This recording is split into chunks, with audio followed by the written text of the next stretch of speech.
One of the great things about being at Vermont State University is that we have only undergraduate students. So the undergraduate students that are part of the DRACO team are conducting all aspects of the work. They're helping me in terms of prepare for the field work and thinking about where do we want our site locations to be.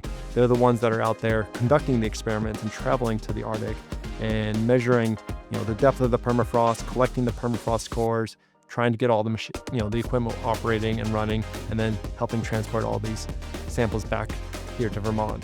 Microbes are ubiquitous. They're in all environments on Earth, and surprisingly, they're actually even in frozen environments as well.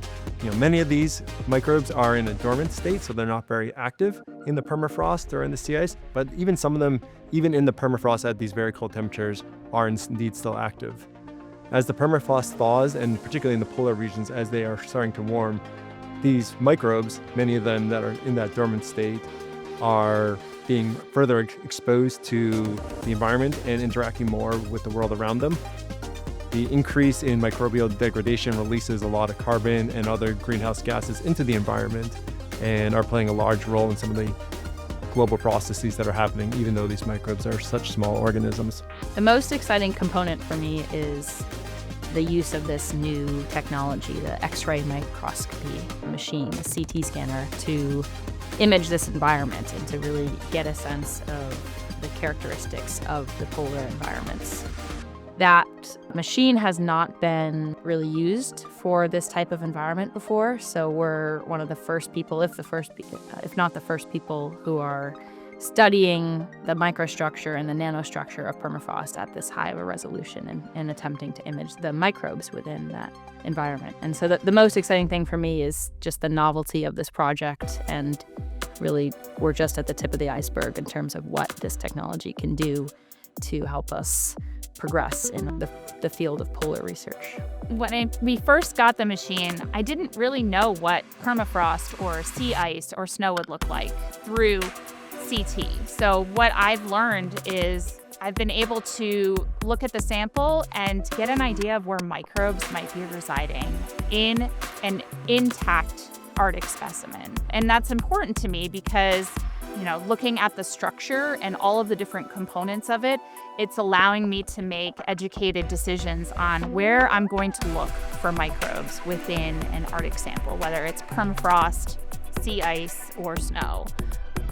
It's allowing me to see where air pockets and water pockets and different minerals and different sizes of sediment and pebbles or rocks are aggregating to have an idea of where we might be able to hone in and find microbes. The way I see this research, how we respond to global or climate change and kind of move past that. Permafrost is disappearing in the Arctic and it's already very understudied. So our research not only provides new information about it, but preserves the existing data about it for future generations.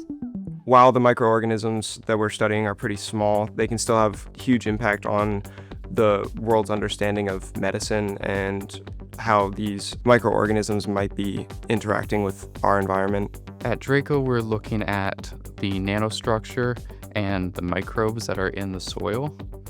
And much like the atoms of our universe build up everything, those microbes and that nanostructure impacts how the soil behaves. And that behavior is going to change in the coming years with the thawing environments that are going to open up microbes that weren't necessarily in the biosphere, and it's going to release carbon that is going to start decomposing that wasn't necessarily being released earlier. So these really small things drive a lot of very big processes. We would look at greenhouse gases and carbon entering the atmosphere. A lot of that's happening because the Arctic is thawing. And when the Arctic thaws, it releases all of that carbon because decomposition starts. I think DRACO has really made me realize how collaborative research is. And it requires drawing on many different fields to be successful. And I think because it takes many different fields, that the same in return for applications, that it can be applied to many different applications as well. These students that at the undergraduate level, they're the ones that are conducting the these experiments on this novel technology, on $1.5 million machinery. They're learning how to operate this as an undergraduate student, and they're driving all aspects of this research, which I think is very inspiring for students to get involved with cutting-edge research at such an early stage in their careers, and really kind of helping to dictate the career paths for their future trajectories.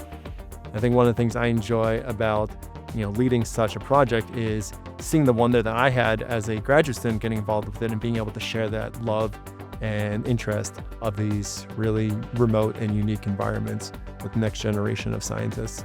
Any undergraduate who's interested in getting their hands dirty, going out in the fields, exploring the field of science, really should feel welcome in this research environment, because not only are those differences valuable, but we really need a broad range of perspectives in science. I mean, that's true for your background, it's true for your training, it's true for your where you are in your research career.